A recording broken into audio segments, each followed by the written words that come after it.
بعد وقف بطاقات البريد المصري اللي هي فيزا يلا باي مع التعامل الدولي، يعني مش هتقدر تشتري بيها من اي موقع بره مصر. ناس كتير سألت دلوقتي انا مش هقدر اعمل بيها اي حاجه، مش هقدر استقبل عليها من البيبال.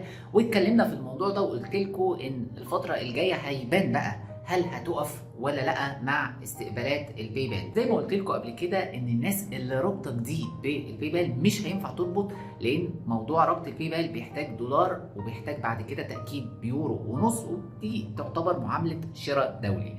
لكن كان الرد بقى الصريح من صفحه يلا سوبر اب على الفيسبوك ان هو قال لك دلوقتي تقدر تستقبل الفلوس اللي جايه لك من البيبال على فيزا يلا باي بدون اي مشاكل لو انت رابطها. بالتالي كده الناس اللي معاهم الاصدارات القديمه اللي هم اوريدي يعني رابطينها بالبيبال ما عندهمش اي مشاكل في استقبال الحوالات بتاعتهم من البيبال، مش زي بطاقات المسبقه الدفع الثانيه اللي هي وقفت في التعامل الدولي ووقفت معاها الاستقبال من البيبال. لكن فيزا يلا تقدر تستقبل عليها من البيبال حسب الكلام اللي ظاهر قدامكم، وده الكلام الرسمي. نشوف بقى الفتره الجايه، لان هم وعدوا ان الوقف ده في التعامل والشراء الدولي وقف مؤقت. وعلى فكره انا كلمت حد من اداره البريد واكد لي المعلومه دي قبل ما ينزلوها على الموقع الرسمي، وبعدها بيوم واحد نزلوا ان انت تقدر تستقبل حوالاتك عادي. بالتالي كده الكلام اكيد، واعتقد ان كل اللي بيتابعوني لو في خلال اليومين اللي فاتوا من ساعه قرار الوقت عملوا اي حواله من البيبال على يلا ما حصلت لهمش اي مشاكل.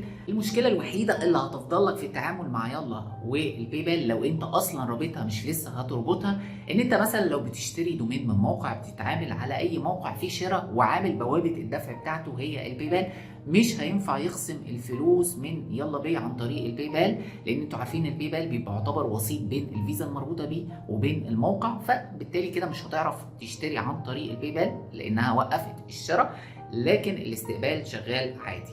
لكن انا ما زلت مع رايي حاول تربط فيزا ديبت تانية زي فيزا جولد البريد المصري او الفضي او الحساب الفضي من البريد المصري او كيو ام بي او البنك العربي، كلهم هيشتغلوا معاك ربط وتاكيد على البيبال وتقدر بقى تشتري بيهم. وزي ما قلت لكم في الفيديوهات اللي فاتت انا هشرح لكم بالتفصيل الحساب الفضي وحساب الجولد من البريد المصري لانه الطلب عليه زاد جدا.